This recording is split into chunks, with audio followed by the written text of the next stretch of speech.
What's happening? Oh. So, it's your boy ChanceJolivette, aka Smooth. This my cousin. What's happening? Shit.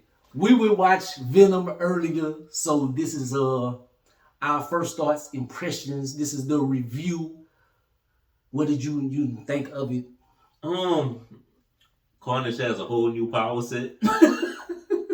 They went ham with Carnage, man. Like in the first Venom, whenever they had Woody Harrelson as Carnage, I was like, but he was a decent Carnage. He was alright. They fixed his wig too. His wig, and I guess he lost a little bit of weight, so he looks a little bit more like Cletus Kasady. Yeah. So, but I don't know. It was good. Venom never really was my jam. In the 90s, he was. So this one was okay. It was a little more comedic than the first. It's very reminiscent of a Sony picture of a Sony Spider-Man movie, like how the old Spider-Man movies was. It was very much in that vein. They had a lot of comedic parts. It took forever to get to the damn action. Yeah. Like that's what you got to build up to. You got to build up to when Venom actually gets to the fighting they have in the whole movie is Eddie Brock versus Venom. Yeah. Like they fighting amongst each other. Like it's funny. It's funny, but it gets a little. Yeah, it gets old quick. It gets a little old, it's kind of like it's showing that the relationship is strained between the two of them. He doesn't. Can we go into spoilers? It don't matter. It's Saturday night. It came out the other day. You should have watched it. he don't have his lady anymore. He's needing Venom to like be successful. Venom's the one that can solve the clues and stuff like that left behind by Cletus and stuff like that. Like he can't do anything looks like without Venom, but yet he's always against Venom. So that was kind of the main story of them two fighting. Yeah, and Venom is kind of struggling with his role because they're not letting him, like, he can't kill anybody right now. Yeah. He's trying to kind of calm him down. He eating chickens and chocolate and stuff, and he's like, I need to let myself go. Yeah. So he's in that vein. Yes. Street. They had a bunch. It's a movie that's hard to kind of justify because what I've been saying since the first one is Venom needs Spider-Man. And like they did it without Spider-Man. So that's the way they're going with it. And it's just been kind of uneven. And I guess we're not gonna give them that spoiler, huh? What the end credit scene? Yeah. We want to see Spider-Man and Venom together. Like there's been speculation about them in. From the cutscene, it looks like there will be some kind of a matriculation. They will be together, but it's going to have something to do with like the multiverse and all that. Why they might get a pairing. So I don't know what's that gonna look like. I don't know if it's gonna be like in the Spider-Man movie. It's gonna be a separate movie together. What it's gonna look like, but they look like they will meet up. Yeah. So yeah, like I said, it's odd what Sony's doing with the villains. Like we're about to get Morbius, which he's a good Spider-Man villain, he but don't need a movie. Yeah, he don't need him. Then my favorite Spider-Man villain's getting his own, which he doesn't need. Craven. He don't need one. He don't need one. And then they wanted him in Black Panther. They should have let him be in Black Panther or something. Yeah, they should have let Morbius be in Blade. They don't need their own movies. No. I don't want to see no Sinister Six movie. No. And then, well, spoiler, the end fight, I guess you can say we won't see Carnage anymore because of what happened. So. Yeah, and then they had it like the advantage that Venom had is because him and Eddie Brock is symbiotic. Like they were a perfect match. Like Cletus Kasady in the Carnage symbiote wasn't necessarily symbiotic, but in the comic book, there is no we. It is I. They are more symbiotic than Venom and stuff. And he came out of Carnage, out of his blood and stuff. So that was like they made a future. And I don't stress over changes too much because the MCU does it all the time. They change a few power sets here and there. They gave Carnage a whole new. Like he was a tech romancer. He made a tornado. This fool was going in computers and stuff like he was one of them old movies, like he was in the Matrix or something. Like, so they were doing a little too much. Yeah, in some certain aspects. It's weird because you read Venom recently. Is Venom more comedic now? I wouldn't. Man, he's not Deadpool. He's not Deadpool. Yeah, man. He's not a big comedic.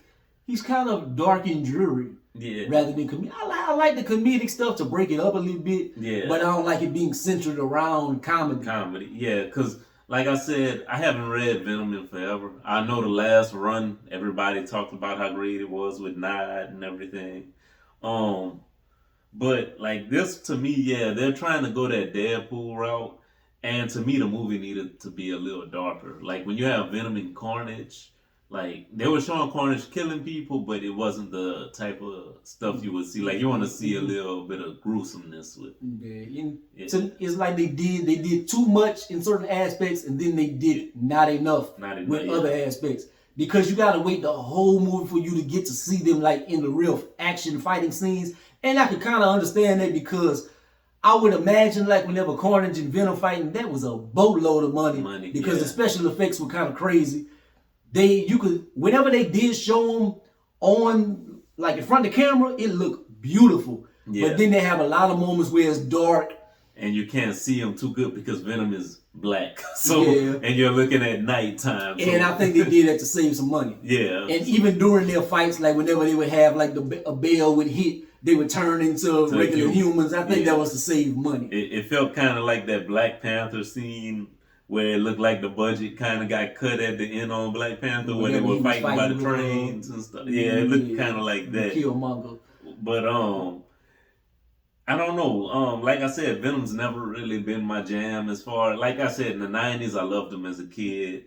As I grew older, he wasn't my jam. So just the way they portray him in here and the way they portrayed him in the past, I kind of like. I like Venom as I like the story being told in a traditional sense. Like he was with Spider-Man and then Brock and this and that. Like this is like no Spider-Man in the picture or whatever. Yeah. So I'm kind of hoping whenever they do get around each other, maybe Venom goes to Spider. I want to see if he gets the spider on his chest or something. I don't know. Does he talk to Spider-Man though? I hope not, cause But one thing, whenever he did like see Spider-Man on the TV, he was kind of like he's seen him before or something. Yeah. And then they did like have like a little ode to having more, cause you remember he talked about the hive mind. The hive mind. And, that's I wonder if the hive mind is connected to like multiverses and other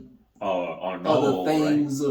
Right? I'm wondering like through the hive mind, like has he seen Peter before or a different version of Peter or something like that? So so maybe he'll be drawn to Peter whenever I don't know how they're gonna do it, but it would be interesting. But this right here was it was mid. I mean, it wasn't no Shang-Chi. Especially for fuck Shang-Chi. I did not like Shang-Chi that much because they made Shang-Chi the strongest mother sucker in the galaxy. ChanceJolivette does not like Asian people. Shit, I love Asian people. I don't like Shang-Chi. Shit. I expected him to be like Bruce Lee. They made him like shit. That is Marvel not trusting their writing. I think sometimes they always go for the fantastical sometimes when they just don't need to go for. But back to Venom. Like I said, would I recommend it? If you like comic book movies, they don't have too much in the cinema right now, so it's a decent time. Yeah, like to go to the movies. They don't have nothing else for you to watch. You ain't got nothing else to do. No, might as well go watch it. I mean, it's entertaining at points, and some points is. If you want to laugh, it's good. But if you expecting some Civil War, or You're expecting in game, you're not getting it. Yeah, you're not getting it. Yeah, but in a number value, I give it a 6 out of 10. I'm right there with you, a 6. That was my score. So we give it a strong 6 all week 6. Yeah, mediocre. Yeah, LeBron number this season gonna be 6. Yeah. But so that's the thoughts, man. That's the thoughts of it. You can make your choice about go watch it or not. Shit, they ain't getting no money in my pocket. It's one thing that was interesting is they gave Tom Hardy and them a lot of control. Like you see in the credits, like he produced it and stuff. Like that's just a little thing I noticed. Yeah, wrote it. Like, they had Claw from Black Panther directed it. What's his name? His name is. I just said his name earlier. Claw? The one that played Claw, Andy Serkis. Mm-hmm. Yeah, Andy Serkis directed the movie. It was a few people. So I mean, like I said, you to see Woody Harrelson. White Man Can't Jump. You see Woody Harrelson play Natural Born Killer again, which they kind of, to me, that would have been the way to go with that. Him being just an actual, they did an animation, I guess, because they wanted to keep it kid friendly. They didn't want to show him murdering people and stuff. But they show a little bit, but anyway, yeah. But that's the video, man. Like, comment, subscribe. Gonna be the greatest of the most hated. Highly, it's your boy. Peace out.